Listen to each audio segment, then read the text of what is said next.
فجرا جئت بعد العسر يسرا ربنا أعلاك قدرا يا إمام الأنبياء أنت في الوجدان حي أنت للعينين ضي أنت عند الحوض ري أنت هاد وصفي يا حبيبي يا محمد يا نبي سلام عليك يا رسول سلام عليك يا حبيب سلام عليك صلوات الله عليك يا نبي سلام عليك.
السلام عليكم ورحمة الله وبركاته. إن الحمد لله نحمده ونستعينه ونستغفره ونعوذ بالله من شرور أنفسنا ومن سيئات أعمالنا من يهده الله فلا مضل له ومن يضلل فلا هادي له أشهد أن لا إله إلا الله وحده لا شريك له وأشهد أن محمدا عبده ورسوله صلى الله عليه وسلم. رب اشرح لي صدري ويسر لي أمري واحلل عقدة من لساني يفقهوا قولي. سبحانك لا علم لنا إلا ما علمتنا إنك أنت العليم الحكيم ولا حول ولا قوة إلا بالله العلي العظيم. Tuan-tuan imam yang saya hormati, bilal muslimin muslimat yang dirahmati Allah, kita mengucapkan puji syukur kehadirat Allah Subhanahu wa taala dan juga selawat dan salam kepada junjungan Nabi Muhammad sallallahu alaihi wasallam.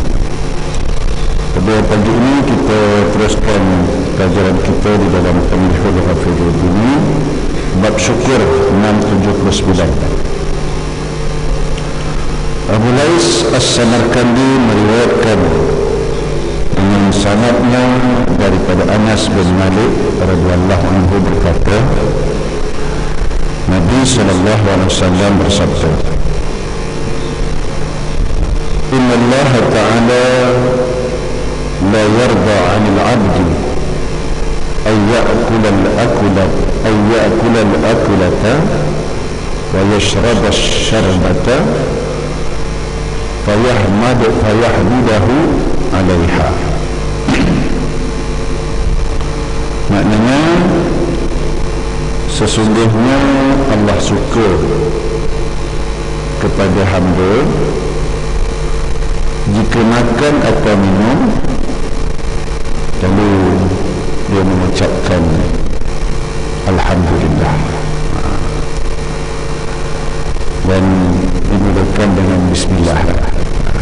dimulakan dengan bismillah, dan kita biasa baca doa lah kan, Allahumma barik lana fima razaqtana wa qina azabannar. Jadi Allah suka kita makan minum, maknanya lepas makan lepas minum mesti mengucapkan alhamdulillah, tanda kita bersyukur atas nikmat yang Allah Subhanahu Wa Taala anugerahkan kepada kita.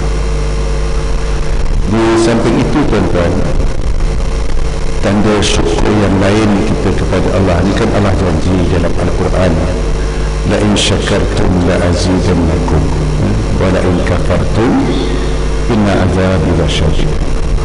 Barang siapa yang bersyukur atas nikmatku, aku tambah.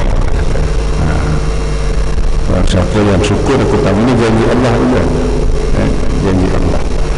Dan cara lain di samping kita melafazkan alhamdulillah, segala puji bagi Allah, tanda kita bersyukur ni tuan-tuan adalah dengan mengerjakan segala perintahnya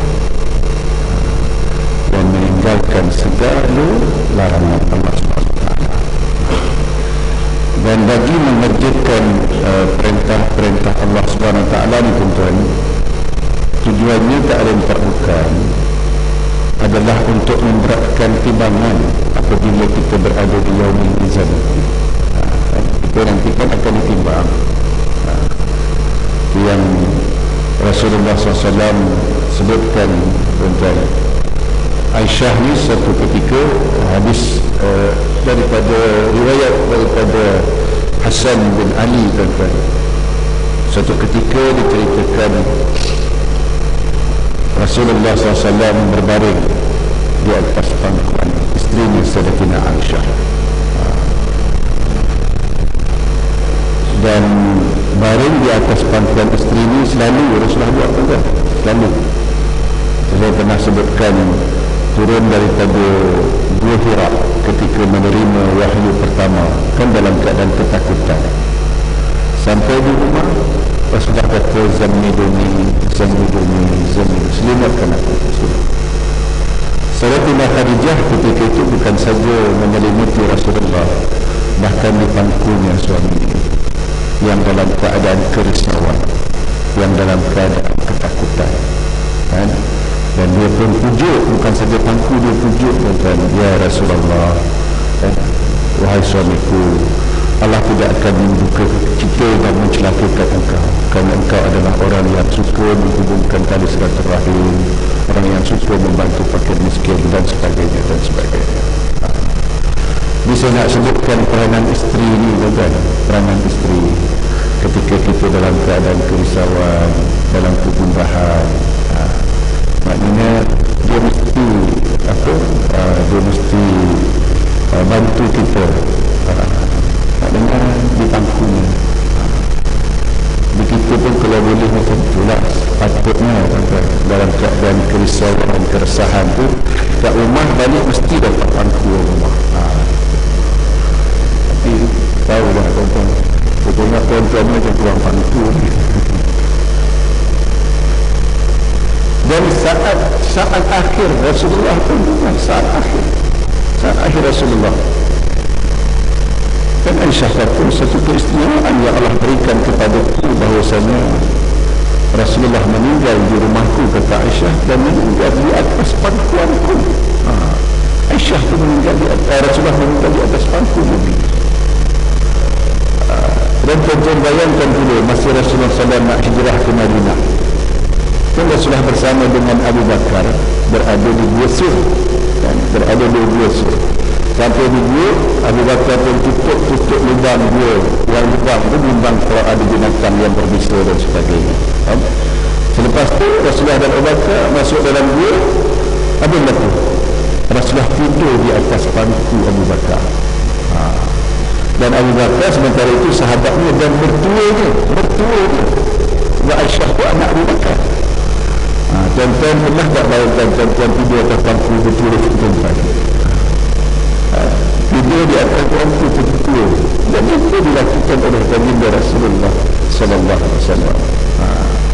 Dan riwayat mengatakan Aisyah tadi tuan-tuan apabila dia Rasulullah baring di atas pangkuannya, maka bertakap wajah Nabi. Jadi berbanggalah kerana menjadi pendamping Rasul akhir zaman. Masa itu tuan-tuan dia terkenal. Apa dia terkenal? Masa di dunia ni dapatlah berdamping dengan Nabi. Apakah di akhirat nanti dia juga dapat berdampingan dengan Nabi SAW? Apabila dia teringat itu dia terasa sayu. Apabila terasa sayu, maka air matanya tidak mampu dibendung. Apabila air mata tak mampu dibendung, kemudian jatuh air mata itu di pipi baginda Rasulullah SAW yang sedang terlena di atas pangkuan Aisyah. Dan Rasulullah pun terkejut apabila panas mungkin air mata itu terkejut. Kenapa engkau menangis, wahai Umairah? Maka Aisyah kata, ya Rasulullah, aku menenangkan nasib diriku. Engkau telah pastikan seorang Nabi, seorang Rasulullah tempatkan kau di tempat yang istimewa. Bagaimanakah aku? Di dunia aku dapat berjalan seiring denganmu. Apakah nanti engkau bersama aku dan engkau mengingatkan aku? Dia jawab Nabi SAW, wahai Aisyah, di sana nanti ada 3 tempat. Rasulullah katakan ada 3 tempat, siapa pun tak ingat kepada siapa-siapa. Yang pertama adalah saat ditimbang amalan. Ditimbang amalan. Selagi tak tahu mana yang buat, sama ada yang baik ataupun buat yang buruk yang buat, selagi terus pun tak ingat pada siapa-siapa. Itulah namanya tuan-tuan saya nak sebutkan tanda syukur kita kepada Allah ni tuan-tuan. Kita melaksanakan amalan yang boleh memberatkan timbangan amalan kita nanti di hari akhirat. Di dalam hadis kitab Penawar Hati, di mana Rasulullah SAW menyebutkan berkaitan tentang tawaran istimewa yang kekurangan pelanggan. Rasulullah kata, hadis riwayat muttafaqun alaih, hadis Bukhari Muslim. Tawaran istimewa tapi kekurangan pelanggan. Kalaulah manusia tahu, kata Rasulullah SAW, tentang dia punya besar ganjaran pahalanya yang boleh memberatkan timbangan amalannya nanti di akhirat, orang akan undi. Rasulullah kata, orang akan undi untuk mendapatkannya, supaya dapat pilihannya. Apa dia? Yang pertama, memandangkan azan. Memandangkan azan. Azan itu besar pahala dia. Besar pahala. Ialah mengajak orang untuk salat, mengajak orang untuk menuju kejayaan. Pada waktu subuh mengatakan kepada orang, salat lebih baik daripada tidur. Sama. Okey, tahulah azan ni dah special orangnya, muazzin kita. Itu yang kedua. Apa yang kedua? Duduk pada saf pertama. Duduk pada saf pertama setiap kali solat berjamaah. Saf pertama. Maka setengah ulama mengatakan, dia kata makruh hukumnya kalau kosong saf pertama itu kita bagi orang lain. Makruh hukumnya kita. Saf pertama itu kalau kosong kita bagi orang lain. Kan kita biasa tolak orang ke depan kan, bimbang apa, bimbang imam ke batal dia takut orang nak gantikan tempat imam kan. Atau maknanya semua dari kalangan kita ni mesti boleh jadi imam, mesti boleh jadi imam, jadi tak ada masalah apa lah kan. Itu katanya, kata ulama, kata makruh hukumnya kalau kosong saf yang di depan tu kita bagi ke orang lain. Kalau makan ke, kalau apa ke, tak apalah walau dulu. Tapi saf ni tuan-tuan jangan bagi orang lain kalau seandainya ada kosong. Itu maknanya dalam Islam ini tak ada label tuan-tuan. Yang pertama datang, yang awal datang masjid tuan-tuan, walaupun dia tukang penyapu sampah, dia kerja tukang sapu sampah, kan dia layak untuk duduk sampah. Walaupun dia seorang raja, kalau dia datang lewat, dia datang. Di dalam Islam dia tidak ada. Tak ada. Sebab ni siapa dulu? Itu maknanya saya tengok dalam YouTube tuan-tuan, Perdana Menteri Turki Recep Tayyip Erdogan, dia terlambat datang solat jemaah, dia sembahyang dekat tangga tu. Dia sembahyang dekat tangga masjid. Sepatutnya dia minta lah ruang. Kuat orang dia nak duduk pada tangga. Tak. Aku datang lewat duduk sini lah. Dekat tangga masjid dia sembahyang tuan-tuan. Dan Perdana Menteri Turki ketika ini tuan-tuan yang baru surat pilihan raya, dia menang besar lagi tuan-tuan. dan dialah satu-satunya pemimpin dunia yang bercakap tentang pembunuhan hukuman mati yang berlaku di Mesir 529 orang. Satu-satunya pemimpin dunia Islam yang bercakap bahawasanya itu bukan hukuman tetapi adalah pembunuhan. Tapi pemimpin dunia Islam yang lain sebagaimana yang kita maklum menyokong, ada kalangan Islam menyokong bagi dana lagi kepada Abdul Fattah Al-Sisi juga. Okey, yang dua duduk pada saf pertama. Yang ketiga untuk tawaran istimewa yang kekurangan pelanggan, Rasulullah kata apa? Yang ketiga datang segera ke masjid, ke surau untuk solat berjamaah. Datang segera, maknanya kita tunggu datangnya masuk waktu dia. Dan 10 minit masuk waktu kita tunggu. Ialah orang yang menunggu kedatangan waktu solat ni tuan-tuan dia senantiasa didoakan oleh para malaikat. Okey, dua. Tiga. Yang keempat, Rasulullah kata Isyak subuh mesti berjamaah. Isyak dan subuh mesti berjamaah. Itu maknanya dalam hadis yang lain, barang siapa yang melaksanakan isyak berjamaah seolah-olah dia menghidupkan separuh malam, dan barang siapa yang melaksanakan subuh berjamaah seolah-olah dia menghidupkan sepanjang malam. Dan pada zaman Nabi tuan-tuan, dia keempat-empat yang tawaran istimewa kekurangan pelanggan ini semua berkaitan dengan solat berjamaah, tuan-tuan. Jadi Rasulullah SAW pada zaman Nabi, tuan-tuan, dikatakan yang tak datang solat berjamaah ni orang munafik itu, tuan-tuan. Orang munafik saja yang tak datang solat berjamaah pada zaman Nabi. Kalangan sahabat berpapah, tuan-tuan. Rasulullah kata, kalau kamu tahu tentang besarnya ganjaran pahala isyak dan subuh berjamaah ni, kamu akan datang walaupun dengan cara merangkak. Rasulullah, walau merangkak datang. Maknanya yang tak datang hanya orang munafik saja pada zaman Nabi. Itu dibimbangkan kalau kita tak nak datang ke masjid, tak nak datang ke surau untuk berjamaah, bimbang Allah kenakan sifat ini dalam diri. Sifat apa? Sifat munafik. Ayatul munafik, salah satu munafik itu apabila bercakap bohong, berjanji mungkin, dipercayai khianat. Itu di antara sifat tanda-tanda orang munafik. Bimbang kalau tak datang ke surau, tak datang ke masjid, Allah kenakan sifat munafik ini. Sebab pada zaman Nabi hanya orang munafik saja yang tak solat berjamaah. Kemudian ada satu lagi juga yang tawaran istimewa kekurangan pelanggan. Apa dia? Solat jenazah. Solat jenazah.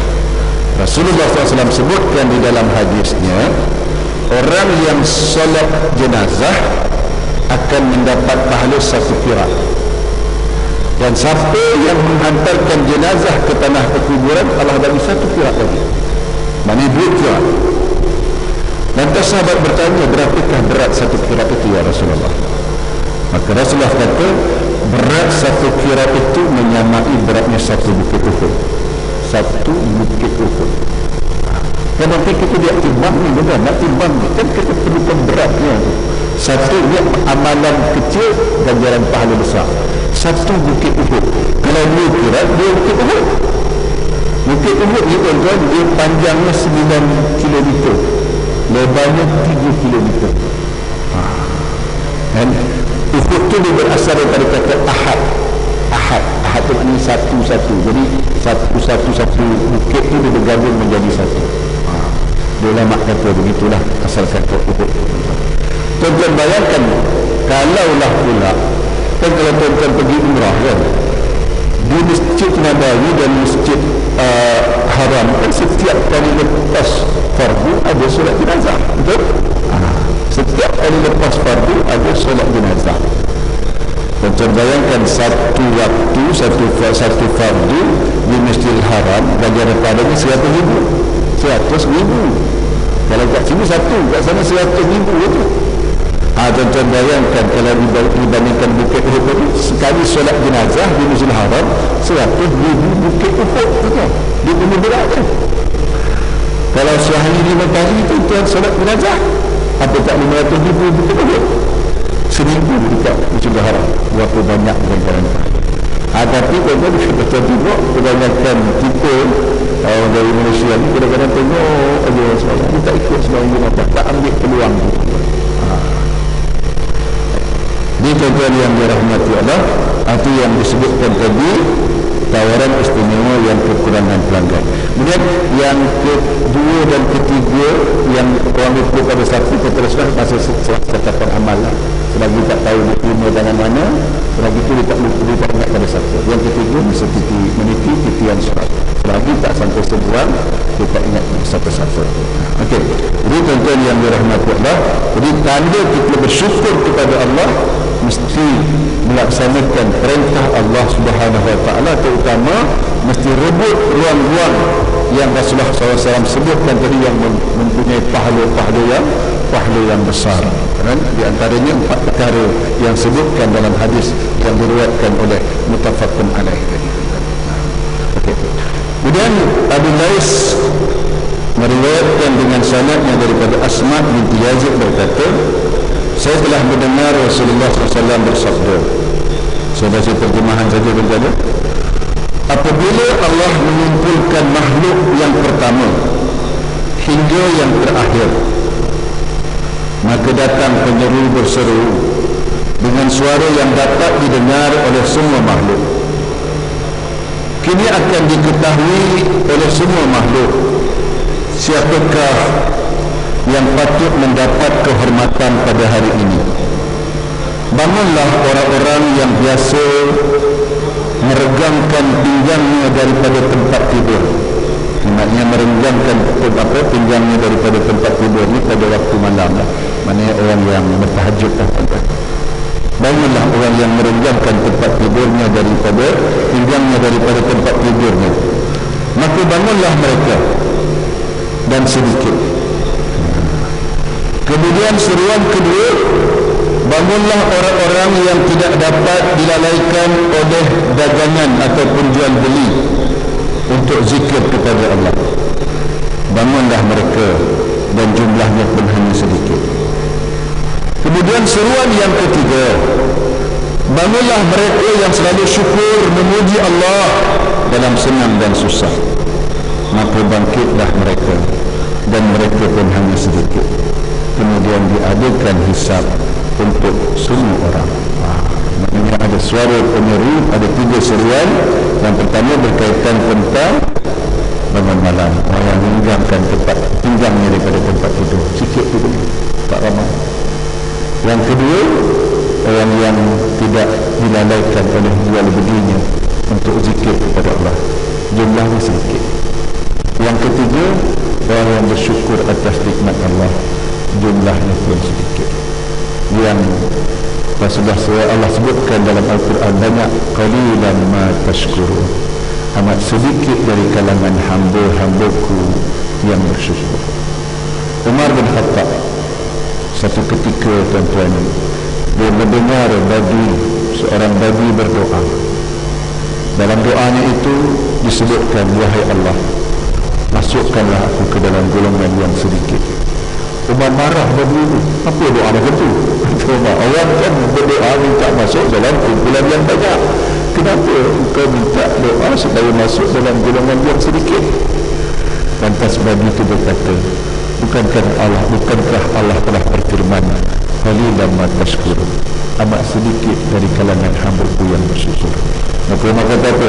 Engkau betul, aku salah. Mereka kata begitu. Allahu Akbar. Jadi tentulah kita semua mohon kepada Allah agar Allah senantiasa memasukkan kita ke dalam hamba-hambanya yang senantiasa bersyukur atas nikmat-nikmat yang Allah anugerahkan kepada kita. Nikmat yang besar adalah nikmat iman, nikmat Islam, dan nikmat kesihatan serta kelapangan masa.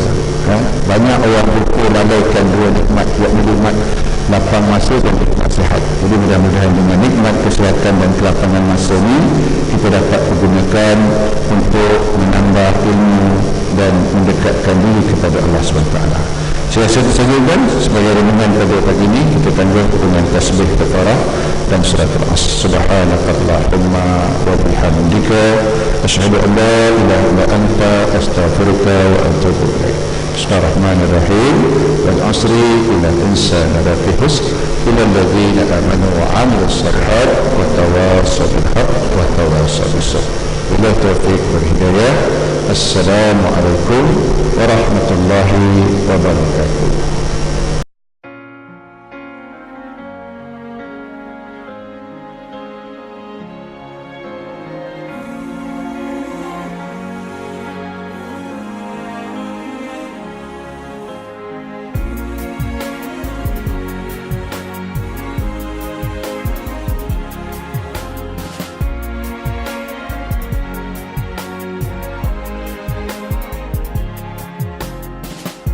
I was so far